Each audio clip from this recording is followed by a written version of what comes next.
You're listening to Graphic Novel Explorers Club podcast, an audio book club.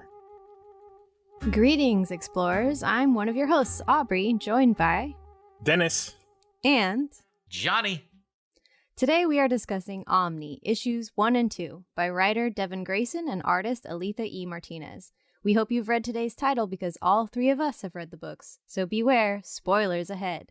Become an official explorer by joining our Patreon group. Explorers get early access to episodes, specials, polls, discussions, and other extras.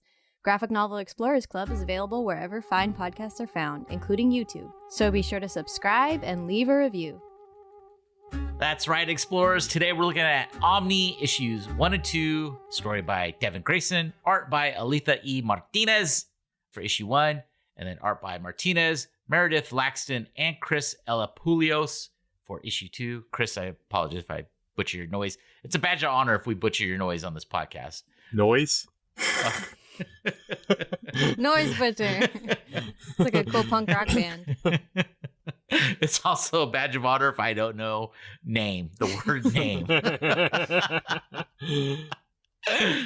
Colors by Brian Valenza. Letters by A Large World Studio. Published by Humanoids. And this is a recent book. Aubrey, you picked this one out. How'd you discover this one?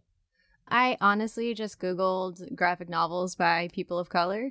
And this is a book that's got a lot of women involved in the creation. The writer is a queer woman, and then the artist is a black woman, and then it stars a black woman. And I just wanted a little diversity in my life. After an onslaught of all male white writers, it was a nice little break. And it brings a lot of different perspectives into this story, things that you don't see in mainstream comics. So let me ask, so this comic is called Omni, right? Because I was a little confused starting with the second issue. I mean, it starts off in the first issue, but starting off in the second issue, before the story starts, it says previously on H1 Ignition. So I was a little confused about that. I did a little digging on this. So this is part of a larger universe called the Ignition Universe, or what I've dubbed the Ignition Universe. God, I can't talk today. And it includes another ongoing comic book series called Ignited, and then another one that's called Strange Lands, which is apparently about a duo that have to remain next to each other to not blow up or something like that. Basically, they're forced to work together. Otherwise, it could cause massive destruction. Codependent superpowers. Oh, is that what the Wonder Twins are? Are they codependent Pretty superpowers? much. Yeah, there was a little confusion over that because Omni the first issue had a different sort of logo attached to it to show what it was in this attached universe, and the other two had the H in it. So, but I guess they're all interconnected and working together on these stories. I bet you there'll be some crossovers, or maybe they'll fully meet up and all come together, I guess. I don't know. Well, it wouldn't surprise me. I got Heroes vibes, if anyone remembers that TV show on NBC. Mm-hmm. And it was a little more grounded of a superhero TV show where they weren't wearing capes and tights. They were just regular people who suddenly found themselves with superpowers. So this felt very similar to that. And also that makes more sense at the end of issue 1. They do have like a little, I don't know what you want to call it. Like a flashcard kind of thing at the end. Post-credit scene kind of thing that tied in directly to, I think, the Strangelands comic series. So, yeah. And then Grayson, she's worked on tons of books for Marvel and DC. So has Martinez. And Martinez co-created the villain Nightfall for Batgirl, the Batgirl series. So I thought that was kind of neat that she's created a whole villain there. So the story is the world is pushing back against humans, and now certain people across the world are quote unquote changing, transforming, and igniting with power. Our main character is Dr. Cecelia Cobbina, and she is a surgeon working with Doctors Without Borders when she gains her abilities to, I guess, basically use every part of her brain at once. I was super confused about this because I wasn't sure if she was using just all different parts of her brain at once, or there were actually like physical manifestations of these abilities who were able to then do certain things, because it seemed like certain parts, these colored individuals, pink, blue, whatever, they looked like they were dressed differently and had different hairstyles, but they also looked like they were talking and handling different things physically. Yeah, interacting with at a certain point, these guerrilla warriors come in to the clinic that she's working. She's in the middle of a surgery. Well, they're like transparent. So I was wondering if we're going to find out in later issues, like, are they ghosts? Or are they an interdimensional being? Or like she's able to access between the barriers between dimensions? For sure. I wasn't picking up on them as being invisible. I thought they were actually because you can see physically through them. Well, transparent. Yeah. Yeah. Right. Her sidekick does later say in volume 2 that she's a multi-modality hyper genius. I'm like, I don't know exactly what that means, but I like the wording of it. Modality just means like different areas, right? Different like modalities, like your different ways of doing something.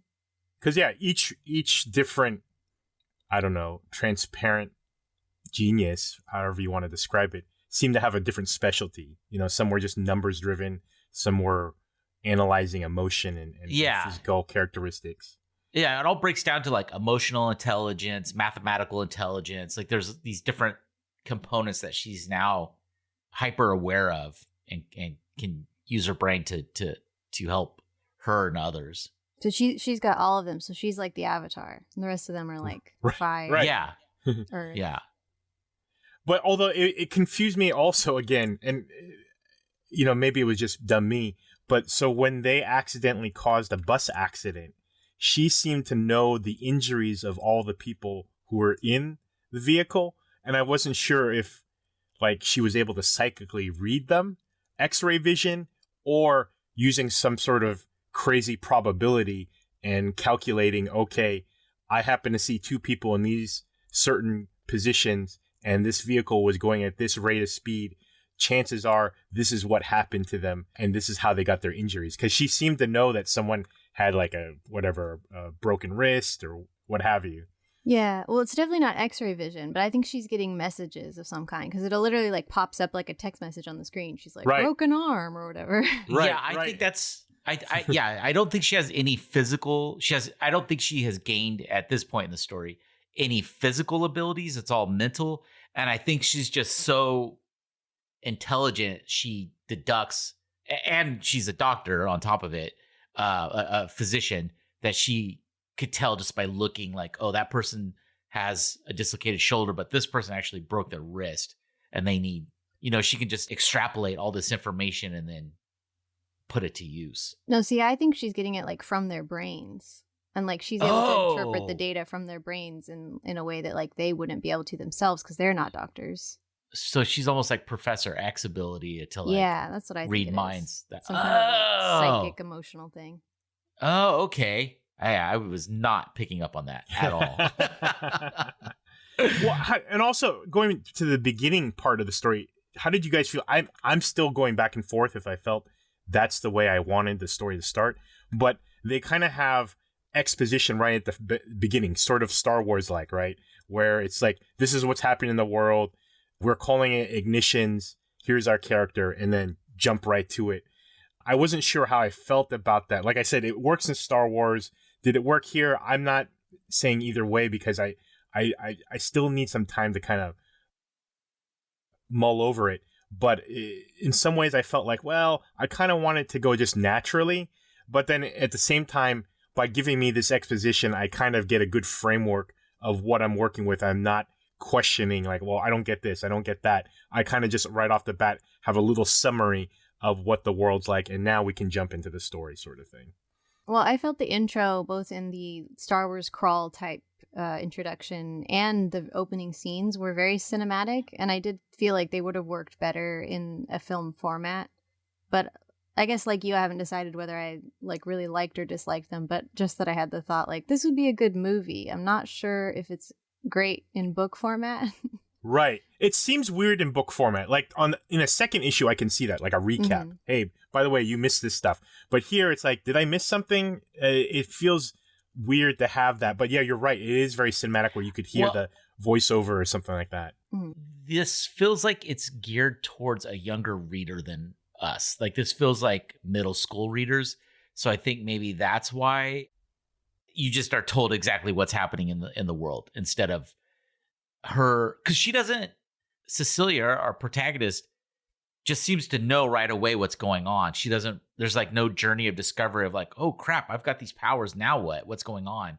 There's no confusion. She's just hits the ground, knowing what to do and does it. Whereas like the other character we meet in issue 1 and then we spend more time with in issue 2 is Antony, who's a fellow metahuman and has the ability to let physical objects pass or phase through his body. And he seems very confused about what is going on. You know, the first incident of his ability is he's detained by 2 police because he matches, and they talk about this. He's a young black man, and he matches the identity of somebody who committed this crime. And they're in New Orleans, and he's like, yeah, in the quarter here, everybody matches that, that description. And so these 2 cops pull their guns on him because he's scared, and he talks about how he's scared and he thinks he's going to die. And he would have if his ability didn't kick in, because one of the officers shoots at him, and under stress, his power manifests and the bullet goes through him and strikes the other officer behind him. So and I think that was like a more realistic depiction of, oh crap, I've got these powers now. What the hell just happened? And like I said, I do like this heroes angle where you're taking street level people, just normal day citizens. They don't have any, prior experience with this, and they're trying to deal with these powers that they suddenly have been gifted. Although I will say it makes me nervous about the main character. The only reason I say that is I've dealt with some doctors, and I'll back up. I also didn't like that she said she's not like other doctors who just work at normal walk-in clinics, because those are legitimate doctors and they deal with a lot of people, and so they should be considered as much of a doctor as she is a doctor. To interrupt you there, though, the characters that we are in the volume 1 and volume 2 are Dr. Cecelia Cobbina, our protagonist, May, Dr. Cobbina's assistant, who's also wanting to draw comics of what's going on, and who says, I don't have any experience around comics, but she wants to do them. Livy, our main character's sister, who is also a doctor, and then Antony, who I already said is a metahuman who can let physical objects pass through him. And in the story, at one point, Livy is talking to Cecelia, and Livy kind of calls her out for being a little bit pompous about things. Right, and that's the thing that makes me nervous, is that she thinks she's so right because of all these powers, and I've dealt with enough doctors who think they're so right just because of their knowledge, that this just makes her hubris even way more than a normal doctor who I can sometimes find super intelligent, but also callous and have poor bedside manner. Worked in the medical field for 20 years, and I will go on record saying 99% of doctors are fucking assholes. I've only met 2 doctors in my entire career in the medical field that were like decent, thoughtful, kind human beings. One is my neighbor, who I've never worked with, but I've seen her in her practice. And then this other doctor at the blood bank I used to work at, who one time was just blowing up the bathroom. I was in there peeing, and someone was just like, it was like the Guns of Navarone going off in the bathroom. And I'm like trying to finish peeing because I can hear him wiping and flushing. I'm like, oh, no, I don't want to. Whoever just did this, I don't want to see them face to face. I'm just going to go wash my hands. And I was washing my hands, and he came out. He was like, oh, hi, Johnny. That was another thing. He knew everybody's names. Doctors don't fucking know anybody's names unless you're another doctor, because then they can call you by their first name. Right. And he walked out, and he was just making uncomfortable eye contact with me the entire time, washing his hands. Thankfully, washed his hands. Hi, Johnny. How's it going? How's it going down in the lab there? Oh, really? Okay. Thanks. And I'm just like, you can't tell how comfortable I am. I'm like, oh, I'm good, doc. I'm getting out of here. So those are the only 2 doctors I've ever met in my life that were like not pricks. Because of the way that the doctor profession is set up, at least in our society and culture, it is one of the professions like policing that attracts an abnormal amount of psychopaths. So really? Yeah. This is like been studied and documented? Yeah. Wow. Well, they're very House-like, right? House being the TV show, if you don't know that, where they think they're right, they know they're right, and they want to prove to you they're right, and talk down to you. So I just think this superpower for her is just bad news. Honestly, this is like I know I'm even more right because I have like 9 different voices telling me all the percentages, and I'm gonna slam you with facts and figures until you just listen to me. So, just taking it on a more realistic approach, I would be so annoyed by this doctor and her superpowers. Well, that could be the story of it. I mean, it is called Omni. Like maybe she has a god complex. Well, and then sure she does. Going into that, so I forget if it was the first or second issue, but there's a point where she is rescuing Anthony at first, right? And a bus is the garbage truck's about to hit them. And then she tells him to wait to use his phase powers. Then he does use them, which you don't even know how well he uses his phase powers. How do you know this is going to work out well for you? And 2, May confronts her and says, "Oh, you did this as a distraction so that we could get away while the police dealt with this injury or an accident we caused." And she's basically said yes. So she purposely got those people hurt. Yeah, she helped heal them and diagnose their issues, but she purposely allowed that garbage truck to hit that bus so it would cause a distraction. I mean, that's talk about going against your oath. I mean, you purposely got people injured so you could cause a distraction so they would have enough time to look at the ballistics of the bullet, whatever, greater good you thought you were doing, you still got people hurt. And that wasn't a guarantee that they were only going to be mildly hurt, despite what your mathematical statistics probably told you in your head that they was only like, I don't know. She didn't say this, but I'm sure in her head she was thinking, well, there's only a 20% chance they'll get hurt. And if they do, none of it will be fatal. So this is an acceptable loss, which honestly sounds like a doctor to me. Yeah, well, I think that's the character that they're setting up, which I find interesting, that it's not, just like you said, it's more grounded. It's not like this fantastical superhero who's like going to do everything right all the time. So I'm interested in seeing where that will go. And to what you said, Johnny, about it seeming like it might be for a younger age range, I think I'm so used to reading young adult fiction that it didn't even register to me, but I just looked it up. And this series is recommended to be marketed towards ages 14 to 18. So for any listeners that has teenage children, this is a book that they can read. You can read together. My girlfriend's a district librarian for a school district here in Sacramento, and I could definitely see, in fact, after I'm going to mention this book series to her, definitely see her getting this for the readers in her school districts. Like, it's outside of that stuff, there's some really interesting and topical and potent things that happen in the story. At one point, May, who's a white character, she's the assistant to our protagonist. Anthony's waiting for them in this diner, and then the doc shows up, and then May comes in, and she's like, "Whoa, why haven't we got served yet?" And the 2 black characters look at each other and like, "Oh, she doesn't even know." Like, and then it wasn't until she walked in that the waitress came over and served them.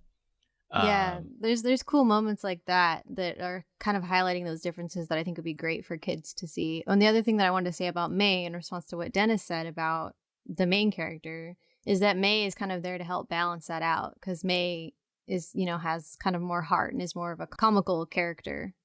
Yeah, she's definitely the comic relief. For sure. For once, it's the literally white side character that's the comic relief. And there's another part where they talk about she's thinking how to get out of the situation when the police show up again to pick Anthony up, because the police think he's the one. This other cop who shot and injured his fellow officer is saying that Anthony did it, even though he had no weapon, his hands were up.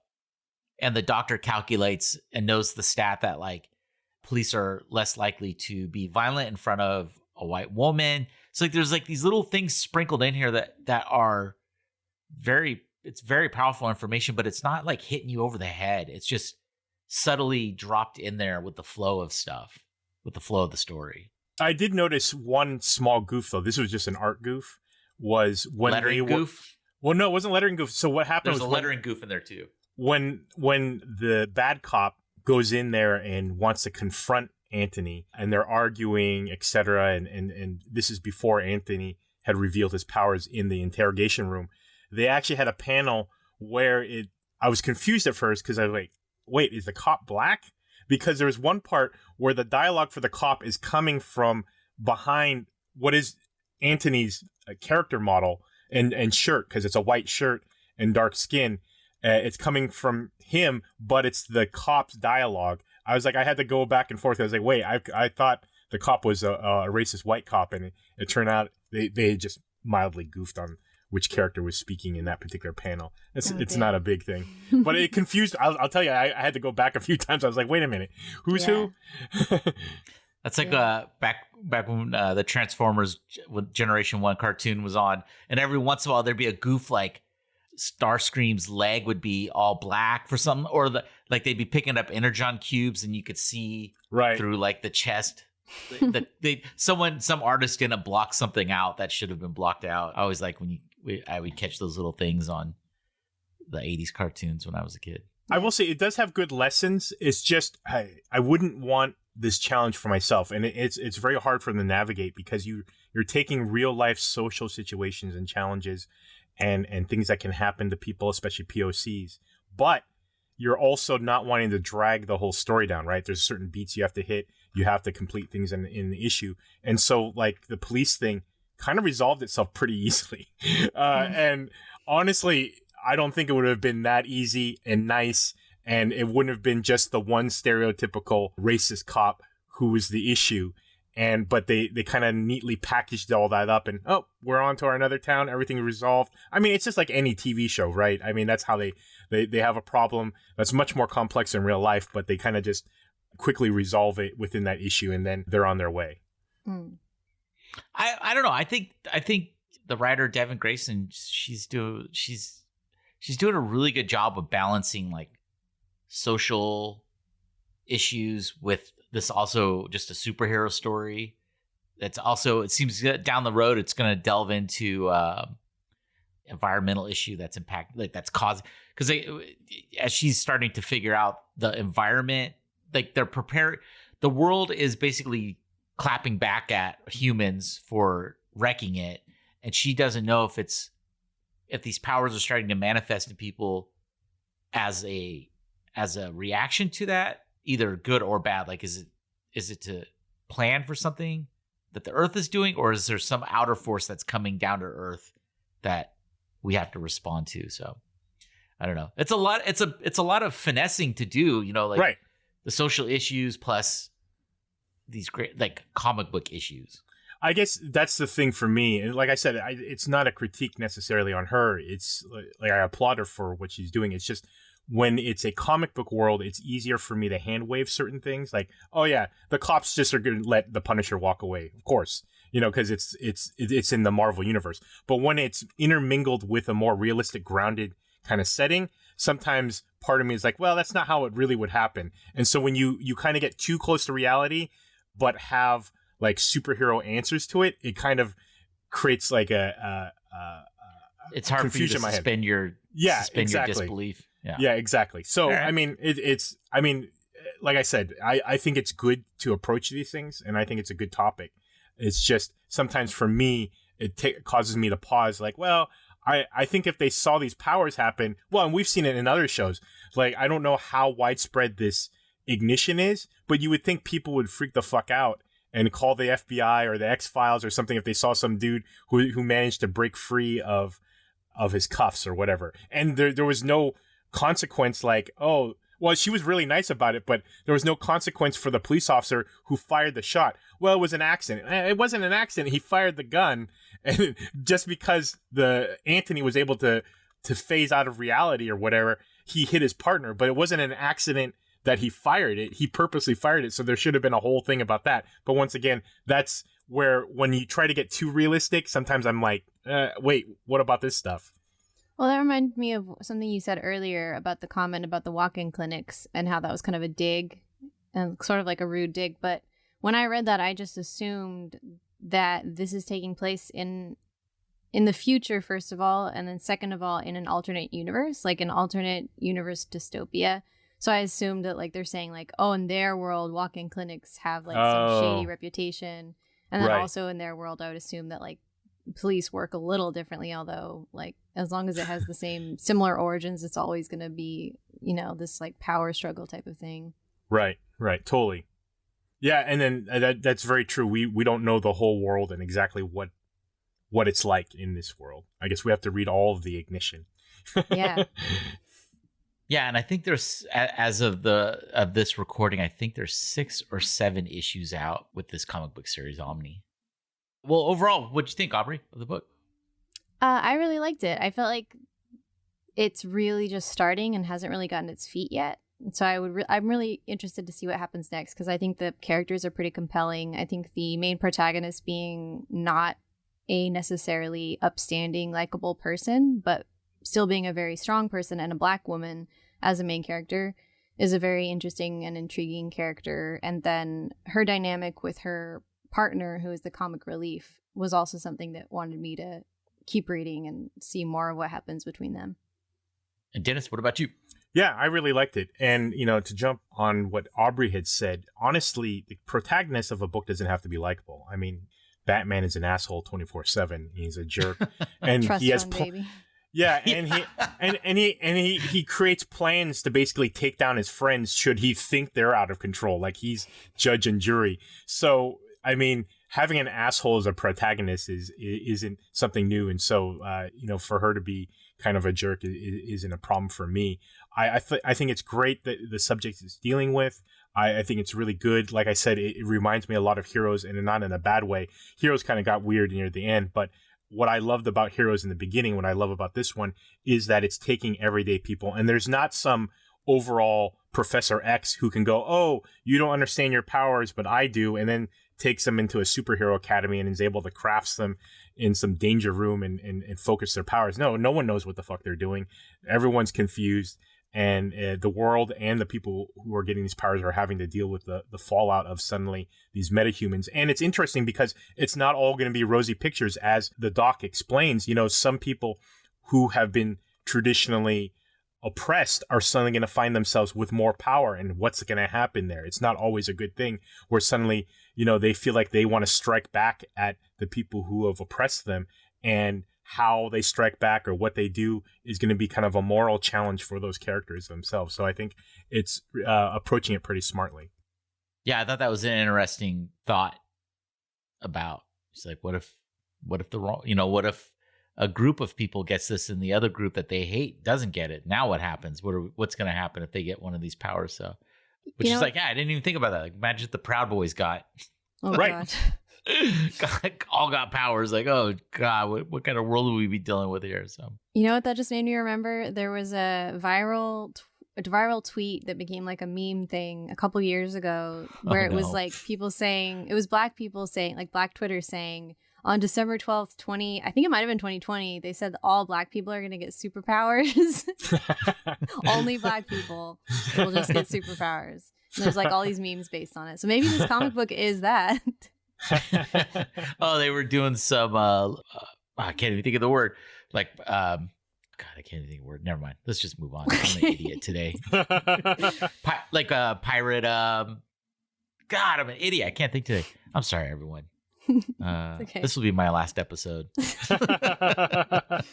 I liked it. I really liked the art a lot. I liked how issue 2 opened with May's crappy drawings, but basically that was your end to get into the issue 2. I thought that was a lot of fun, and yeah, I like the storytelling. I think this is a really good series for anyone to read. I'm glad it's geared more towards younger readers to get them kind of all these different perspectives that they can take in and talk about later. So yeah, really good book. Well, Aubrey, if people want to follow you on the social medias or your podcast, where can they do that? You can find me personally at Mixtape Majesty on Instagram, or follow my podcast at Bring Popcorn Pod on Twitter, and at Bring Your Own Popcorn on Instagram. I think, probably. Dennis, what about our podcast? Twitter and Facebook and Instagram at GN Explorers Club. Cool. Well, thanks for listening, and we'll be back in 2 weeks with a new episode. Bye. Bye. Bye.